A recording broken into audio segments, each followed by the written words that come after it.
नमस्कार, स्वागत है आपका बात बेबाक में। आपके साथ मैं हूं अभिषेक कात्यायन।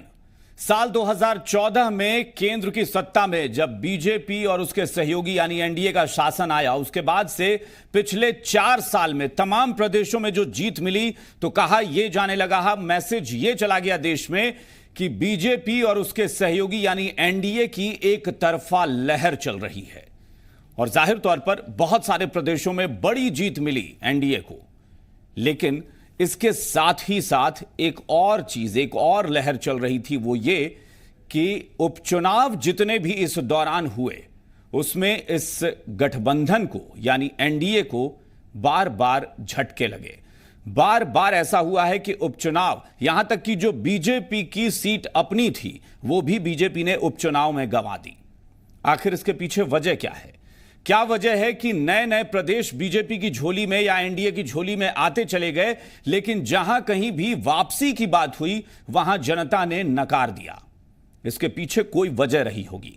कहीं ऐसा लगता है कि या तो एनडीए की रणनीति जो है वो जनता नहीं समझ पा रही है, फेल हो रही है। वहां पर एनडीए गठबंधन जो है फेल हो रहा है जनता को समझाने में कि वो किस तरह से शासन दे रहे हैं, या दूसरी तरफ दूसरा पहलू यह है कि विपक्ष जनता को यह बताने में कामयाब हुआ है कि बीजेपी और उसके सहयोगी के शासन में कहीं कुछ खोट है, कुछ कमी है। इस पर हम आकलन करेंगे। अगले 1 घंटे तक हम चर्चा करेंगे कि आखिर उपचुनाव के परिणाम जो हैं वो क्या संकेत दे रहे हैं। खासतौर पर 2019 में जो लोकसभा चुनाव होना है, क्या उससे पहले वो जो पिक्चर होगी उसका ट्रेलर यही उपचुनाव है? अगर ये है तो एनडीए के लिए निश्चित तौर पर खतरे की घंटी है। यह रिपोर्ट देखिए।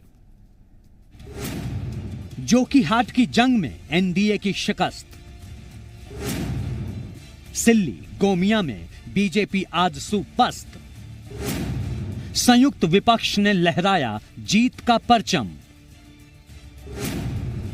उपचुनाव में फिर सत्ता पक्ष हुआ बेदम। उम्मीदें परवान पर थीं, हौसले उफान पर थे, सत्ता में होने का सकारात्मक पहलू भी था। लेकिन सियासत के रण क्षेत्र में कब कौन किस पर भारी पड़ जाए, ये कोई नहीं जानता। तमाम कोशिशों और मेहनत के बावजूद बिहार झारखंड की तीनों विधानसभा सीटों पर उपचुनाव के परिणाम एनडीए के लिए शुभ समाचार लेकर नहीं आए।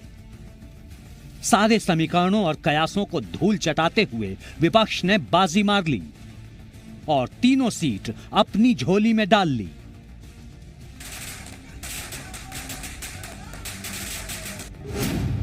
देश भर में एनडीए के लिए रही चुनौती। 11 विधानसभा सीटों के आए परिणाम, 4 लोकसभा सीटों पर भी उपचुनाव, सिर्फ 3 जगहों पर सत्ता पक्ष को जीत। यह एक ऐसा रिकॉर्ड है जो बीजेपी ने सपने में भी नहीं सोचा होगा। 2014 के बाद से नए नए प्रदेशों में सरकार बनाती बीजेपी उपचुनाव में वापसी करने में नाकाम साबित हो रही है। ऐसे में विपक्ष को हमले का मौका मिला है और सवाल उठ रहे हैं कि अगर जनता खुश है तो वापसी क्यों नहीं हो रही। 2019 का ट्रेलर एनडीए के लिए शुभ नहीं। संयुक्त विपक्ष बन रहा एक बड़ी चुनौती। 2014 का इतिहास दोहराना हुआ कठिन। वापसी के लिए नई रणनीति की दरकार।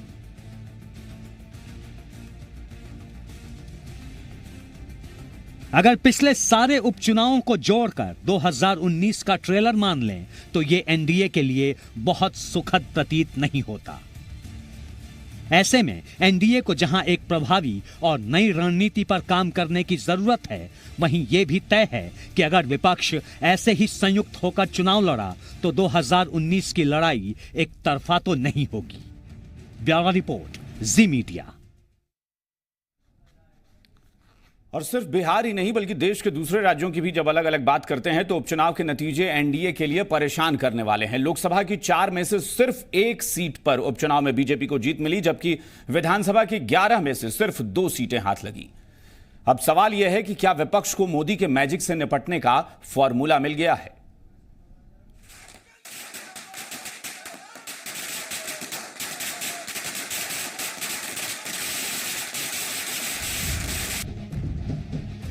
जश्न की ये 3 तस्वीरें बताने के लिए काफी हैं कि संयुक्त विपक्ष ने एनडीए को कैसे पस्त कर दिया। बिहार से यूपी तक और पंजाब से बंगाल तक बीजेपी और उसकी सहयोगी पार्टियां उपचुनाव में पनाह मांगती नजर आईं, जबकि कांग्रेस और उसके सहयोगी दल जश्न के खुमार में डूबे हैं। दीवार पर लिखी हुई इबारत साफ है कि जो डर था प्रधानमंत्री जी का वो सही साबित हुआ। वो कैराना भी हारे हैं और 2019 में हिंदुस्तान भी हारेंगे। उपचुनाव में लोकसभा और विधानसभा की 14 सीटों के चक्रव्यूह में बीजेपी के खाते में सिर्फ 2 सीटें गईं। सबसे बड़ा झटका उत्तर प्रदेश में लगा, जहां पार्टी कैराना लोकसभा सीट से हाथ धो बैठी।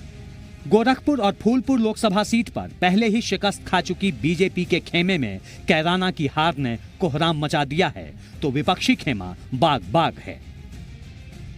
एक न्याय की जीत है, सामाजिक सद्भाव बने उसकी जीत है, और बांटने वालों की राजनीति का खात्मा हुआ है। जो प्रयास और दल कर रहे हैं हम उनके साथ हैं।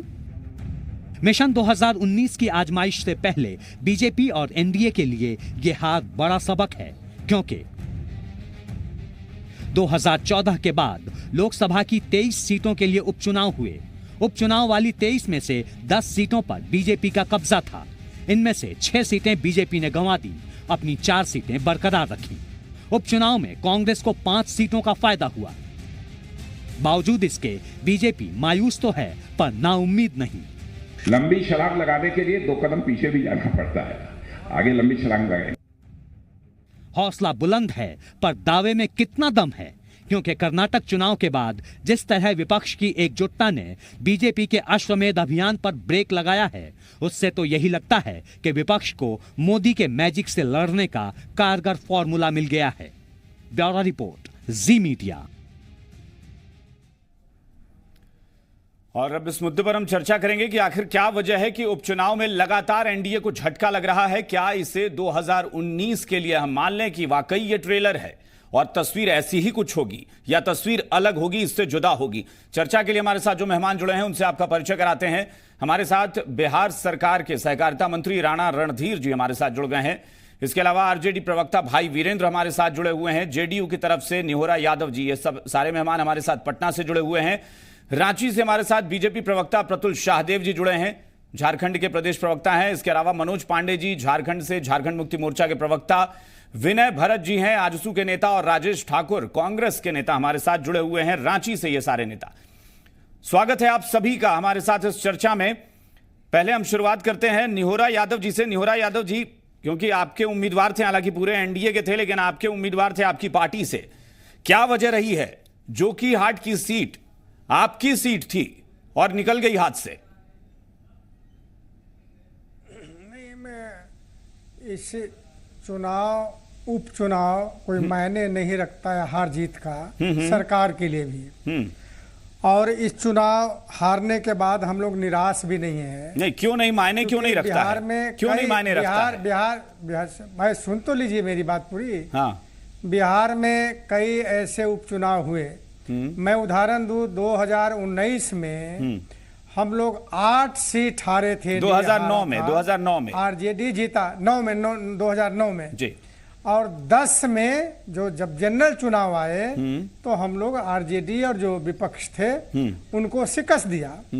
हमें ये चुनाव लोकल मुद्दे पर होते हैं। जब जनरल चुनाव आता है उस समय मानसिकता वोटर का बदलता है, और निश्चित रूप में जिस प्रकार बिहार में नीतीश कुमार जी ने काम किया है उसके आधार पर निश्चित रूप में मानसिकता नीतीश कुमार जी के पक्ष में है। और आने वाला जो चुनाव, अच्छा, अगर इतना सियासी दांव पेच और ये तमाम चीजों को, जनता के मूड को आप समझते हैं, तो अभी पिछले दिनों जहानाबाद सीट जब गंवाई जेडीयू ने, इसके अलावा हमने देखा कि अररिया सीट पर एनडीए की हार हो गई, तब भी यही तर्क दिए गए थे 2009 वाले ही। तो आखिर क्यों ऐसा होता है? अगर हम आपसे पूछें कि ऐसा होता क्यों है? ना, नहीं, मैं बताता हूं इतिहास जरा देखिए। 1993 में जनता दल यानी लालू यादव का तुति बोलता था बिहार में। वैशाली सीट हारे कि नहीं पार्लियामेंट, 95 में स्वीप किए कि नहीं लालू यादव?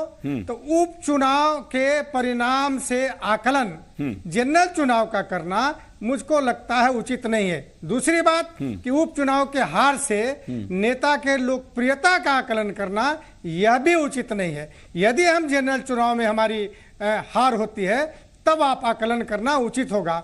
हम जानते हैं कि चाहे 2019 का चुनाव हो, 2020 का चुनाव हो, अभी भी नेताओं के लोकप्रियता में कहीं कमी नहीं है। दोनों चुनाव हम जीतेंगे। भाई वीरेंद्र, ये जो तर्क है जेडीयू का, हालांकि मेरा मानना है कि सियासत हो या कहीं भी हो, हार और जीत जो है वो मायने रखती है, सबके लिए रखती है, चाहे हारने वाले के लिए भी और जीतने वाले के लिए भी। लेकिन ये तर्क है इनके पास कि उपचुनाव को क्या मुख्य चुनाव से जोड़कर ही देखा जाना चाहिए? देखिए, सबसे बड़ी चीज है जी, पहले तो मैं अच्छा भाई वीरेंद्र जी माफी चाहते हैं, आपको रोकना चाहेंगे इस वक्त। जरा हम सुदेश महतो जी आजसू प्रमुख हैं, वो प्रेस कॉन्फ्रेंस कर रहे हैं, सुन लेते हैं कि वो क्या कह रहे हैं।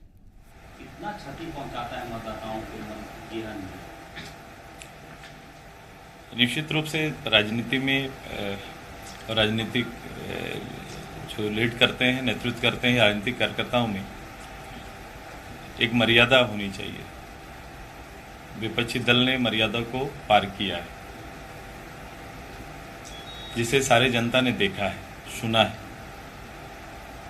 और यह भी बार बार सवाल पूछा जाता रहा चुनाव दिल्ली में, वोटरों से लोगों ने कहा, आपके विपक्षी ने कि क्यों चुप रहे सुदेश महतो जब जमीन बेचा जा रहा था, क्यों चुप रहे सुदेश महतो जब सीएनजी लाया जा रहा था। इसी बातें मुझे लगता है कि भ्रम फैलाने में और जनता को भ्रम में डालने में निश्चित रूप से ये गठबंधन अपनी सफलता जनादेश के माध्यम से बयां कर सकता है। लेकिन मैंने दिखा दिया आंकड़ा कि हकीकत क्या है, और यही हकीकत है कि वो 17 दल लेके भी अपने उस वजूद को बचाने में विफल रहे हैं। जहां तक सीएनटी एसपीटी का है, तो मुझे लगता है कि इस फैमिली से ज़्यादा किसी ने भी सीएनटी का उल्लंघन नहीं किया है। और सीएनटी को लेकर जिस दिन से भी सरकार या सरकारी ओर से थोड़ा बहुत कुछ भी प्रयास हुआ है, वाजसू ने एक ऐसी एक पार्टी रही है जो प्रत्यक्ष रूप से सड़क पर उतरकर विरोध किया है, क्योंकि एक सीएनटी को सशक्त रूप से इस स्टेट में लागू करने के हम हिमायती हैं और आगे भी रहेंगे। साथ रिश्ते कैसे रहेंगे आगे, आप रहेंगे साथ में? अच्छा, इधर पूरा कर लेते हैं, वो अंतिम सवाल है। पार्टी में भाजपा चलिए, तो उनका ये कहना है कि जो विपक्ष है वो कामयाब रहा जनता को समझाने में या जनता को बरगलाने में। ये सुदेश महतो का कहना है कि जो आजसू के प्रमुख हैं, और यहाँ पे बहुत सारे कारण हो सकते हैं, इसको लेकर हम चर्चा करेंगे। उनका कहना है कि 17 पार्टियां हैं विपक्ष में इस वक्त, सब एकजुट हुए हैं, उसके बावजूद उनके अगर हम आंकड़े को देखते हैं, उनके समर्थन को देखते हैं, तो लगता है कि नहीं, वो बड़े आराम से 2019 में पिछड़ जाएंगे। खैर, पहले भाई वीरेंद्र जी अपनी बात आप पूरी कर लीजिए कि जेडीयू का ये कहना है कि दरअसल उपचुनाव को मुख्य चुनाव से जोड़कर देखना ठीक नहीं होगा, और इसके लिए उनके पास पुराना रिकॉर्ड है, पुराना उदाहरण है। सबसे बड़ी चीज है कि कहीं भी घटना घटती है और घटना के बाद लोग स्वीकार करते हैं कि हाँ यहाँ हुआ है, इससे कोई परेशानी नहीं होगी, और जो आम चुनाव होगा उसमें हम चुनाव जीतेंगे। जी। जनता इस बार मजिस्ट्रेट चेक इन में पकड़ लिया है माननीय मुख्यमंत्री नीतीश कुमार जी को और देश के प्रधानमंत्री नरेंद्र मोदी जी को, क्योंकि इन लोगों ने चीट किया है। और चीफ मिनिस्टर का नाम मैंने रखा है चीट मिनिस्टर। चीट मिनिस्टर, इन्होंने जनता के साथ हमेशा धोखाधड़ी करने का काम किया है, केवल बयानबाजी करके और जनता को हमेशा धोखा देने का काम, चाहे वो नौजवान हो, बेरोजगार हो, चाहे वो किसान हो, सबको मूर्ख बनाने का हमेशा प्रयास किया गया है।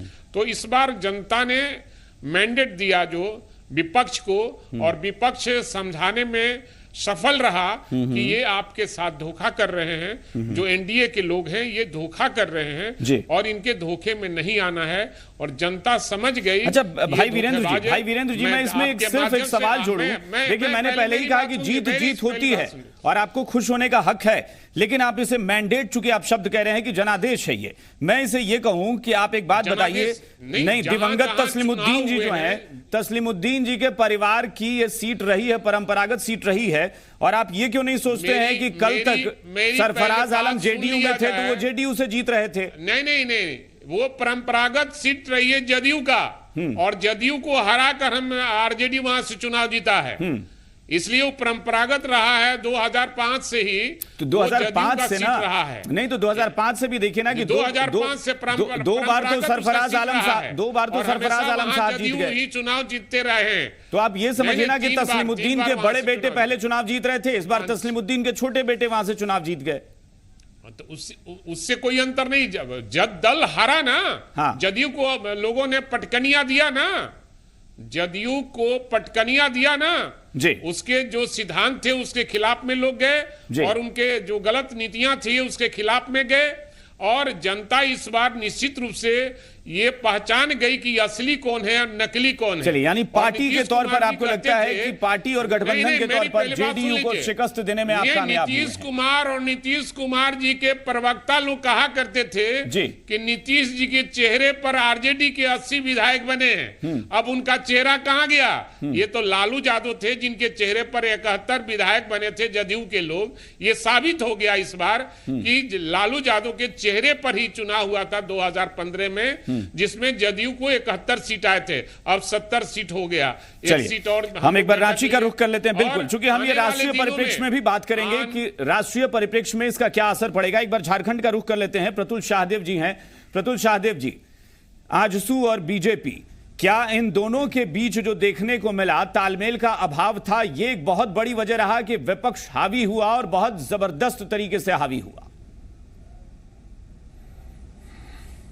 देखिए, बहुत जबरदस्त तरीके से हावी नहीं हुआ, ये अतिशयोक्ति होगा कहना, क्योंकि दोनों सीटें जो थी वो जेएमएम की सिटिंग सीटें थी। एक उसने 37,000 के मार्जिन से जीती थी, दूसरी 30,000 की मार्जिन से जीती थी। इस बार मार्जिन घट के 37,000 से 1200 वोट के आसपास आ गया, और दूसरे सीट में 30,000 से घट के 13,000 के आसपास आ गया। ठीक है। हमने गठबंधन धर्म का पालन करते हुए सिल्ली सीट छोड़ दी थी आजसू के बड़े नेता सुदेश महतो जी के लिए, और गोमिया में हम वही एक्सपेक्ट कर रहे थे। अगर आप गोमिया में वोट देखें तो हमें और आजसू को मिलाकर 1 लाख से ज्यादा वोट आए हैं, और ये डेवलपमेंट के इश्यू पे वोट है, और जीतने वाले को सिर्फ 60,000 के आसपास वोट आए हैं। तो जो हमारे एनडीए के वोटों का बिखराव था उसका साफ तौर पर इन्हें फायदा मिला, और सिर्फ वो 1200 के आसपास मतों से जीते। और आप ये देखिए ना, 17 दल के नेता मिलकर भी अगर एक साथ लड़े वहां पर, उसके बाद इनका जो वोटों का प्रतिशत है उसमें भारी गिरावट आई। 17 दल झारखंड में नहीं है, वो राष्ट्रीय स्तर पर है। तो अगर राष्ट्रीय स्तर पर जोड़ने लगे तो वो भी जोड़ेंगे कि भाई पूरा एनडीए मिलकर नहीं जीता पाया। नहीं, प्रतुल शाहदेव जी,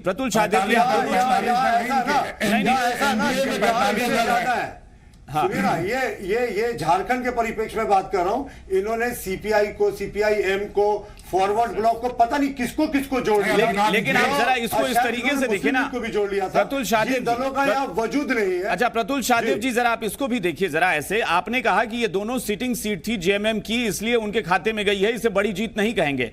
यही बात अगर आप हार जा रहे हैं अपनी सिटिंग सीट, तो भी आप कहते हैं कि उपचुनाव को हम बहुत बड़े तरीके से नहीं लेते, उपचुनाव और मुख्य चुनाव में फर्क होता है। भाई, आप अपनी सिटिंग सीट क्यों नहीं बचा पाए?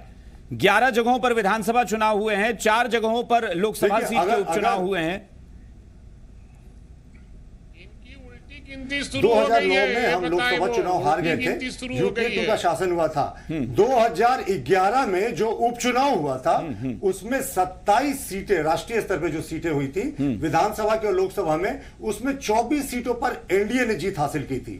तो जो उपचुनाव होते हैं वो हमेशा रिफ्लेक्शन नहीं होते हैं करेक्ट मौजूदा सिनेरियो के, लोकल हावी रहते हैं पॉइंट्स। हाँ, लेकिन ये हार जो है उस पे हम जरूर इस पे मंथन करेंगे, लेकिन विपक्ष को बड़बोलेपन का ये समय नहीं है। इतनी बड़ी जीत उन्होंने हासिल नहीं की, कम से कम झारखंड में उनका वोटों का परसेंटेज तो बहुत ज्यादा गिरा। हमारी हुई है, बोलेगा कौन? पहुंचते पहुंचते बिल्कुल हार गए। प्रतुल शाहदेव जी, वो तो विपक्ष तो कह रहा है कि यही ट्रेलर है, विपक्ष तो कह रहा है कि 2019 की पिक्चर का असल ट्रेलर यही है। हाँ, असल टेलर है और ये तो टेलर था, आने वाले समय में और इन लोगों को पटकनियां देने का काम करेंगे। ये सब शब्दों कहने की आदत हो गई है। हाँ। जिस समय यूपी का बाई इलेक्शन हुआ था लोकसभा के बाद, उसमें हमारा परफॉर्मेंस अच्छा नहीं था, लेकिन उसके बाद हम यूपी स्वीप कर गए। तो ये कोई ट्रेलर और कुछ नहीं होता। आरजेडी के हमारे एक भाई वहां पे मजिस्ट्रेट चेकिंग की बात कर रहे थे, तो ये मजिस्ट्रेट चेकिंग से इन्हें उठकर ऊपर अब सीबीआई और ईडी की जांच की तरफ भी जाना चाहिए, जहां इनके सुप्रीमो फंसे हुए हैं। जी चलिए ठीक है राजेश ठाकुर जी, वो समय बताएगा। अच्छा ठीक है राजेश ठाकुर जी, राजेश ठाकुर जी जरा आप हमें बताएं कि क्या इसको हम सीधे तौर पर ये माने कि कांग्रेस या उसके सहयोगी तमाम अलग अलग प्रदेशों में ये कामयाब हो गए अपने आप को एकजुट रखने में, सिर्फ ये कारण है, या फिर वहां के जो प्रमुख दल हैं विपक्ष के, ये उनकी जीत है? हम इसे किस तरीके से देखें? देखिए, कहीं ना कहीं प्रधानमंत्री जी जो लगातार पूरे देश में घूम घूम करके झूठ बोलने का काम करते हैं और झूठ बेचने का काम करते हैं, उससे लोग बहुत आहत थे। और जो इस तरह से पैकेज की बड़ी बड़ी बातें करते हैं, आपने देखा होगा जब झारखंड में जब भी चुनाव होता है तो प्रधानमंत्री जी आकर के झूठ सच बातें करके जाते हैं, लेकिन जनता ने अपनी नंगी निगाहों से देखा है कि लिट्टी पाड़ा में आपने किस तरह के वायदे किए, नहीं राजेश जी, बिल्कुल झूठा, ये राहुल गांधी का भी अधिकार है। 28,000 करोड़ आप इस बात को बताइए, 28,000 करोड़ आपने कौन सा वादा किया है? गलत बात है, नहीं गलत बात है। आपको नहीं, प्रधानमंत्री झूठे हैं, लगातार झूठ बोलते हैं। बिहार के चुनाव के समय झूठ बोला, झारखंड के चुनाव के समय में झूठ बोला। अरे शर्म कीजिए, आपने चुनाव हारा है, आप मानिए इस बात को। अरे क्या बात कर रहे हैं? अगर आप के चुनाव में आपको 2000 वोट आया था। अरे राजेश ठाकुर जी, अच्छा राजेश ठाकुर जी एक मिनट, प्रतुल शाहदेव जी और हमारे अच्छा प्रतुल शाहदेव जी आप शांत हो जाइए, प्रतुल शाहदेव जी। मैं राजेश ठाकुर जी आपसे कहूंगा, चलिए प्रधानमंत्री एक जिम्मेदार पद होता है, व्यक्ति विशेष पर आप कर सकते हैं टिप्पणी, लेकिन प्रधानमंत्री कह के थोड़ा सा गलत लगता है। चलिए आप उस बात को खत्म कर दीजिए, प्रधानमंत्री पर टिप्पणी करना ठीक नहीं होगा जी। करेक्ट कर देता हूं, झूठे लोग झूठी बातें करते हैं। ये कांग्रेस का कल्चर है। ये इससे पहले प्रधानमंत्री आए थे लिट्टीपाड़ा के चुनाव में, बड़ी बड़ी बातें करके गए, कोई धरातल पे जमीन पर नहीं बातें उतरी। देखिए बात को इसी तरह से बात को दबाने के कारण आज आपकी हार हुई है। आप गलत के कारण हारे हैं, आपको उस पर मंथन करना होगा। अरे आप छोड़िए, आप तो बेगानी शादी में भी अब्दुल्ला दीवाना नहीं हो सके। आपके सिल्ली में क्या हल? चलिए ठीक है, अब झारखंड मुक्ति मोर्चा के मनोज पांडे जी हमारे साथ जुड़े हैं। बिल्कुल मनोज पांडे जी, सबसे पहले तो आपको बधाई बनती है, आपकी और आरजेडी की दोनों को आज बधाई बनती है, क्योंकि आपने जीत हासिल की है, भले ही उपचुनाव है। इस्तीफा देकर चुनाव लड़के दिखाए, हराने का काम हम बहुत आसानी से करके दिखाएंगे। ठीक है राजेश ठाकुर जी आपके सहयोगी बोलने जा रहे हैं, मनोज पांडे जी, आज उनको जो चुनाव हारे उसको बताइए। राजेश ठाकुर जी, प्रतुल शाहदेव जी, आपकी तो सीट भी नहीं थी। ठीक है, प्रतुल शाहदेव जी झारखंड मुक्ति मोर्चा को। मनोज पांडे जी आप अपनी बात कहिए। मनोज पांडे जी, आज आप बधाई के हकदार हैं और जाहिर तौर पर बड़ी खुशी मिली है आपको, दोनों जगह पर आपने अपनी सीट जो है फिर वापस पा ली है। इस जीत का मुख्य आधार क्या लगता है, क्या था?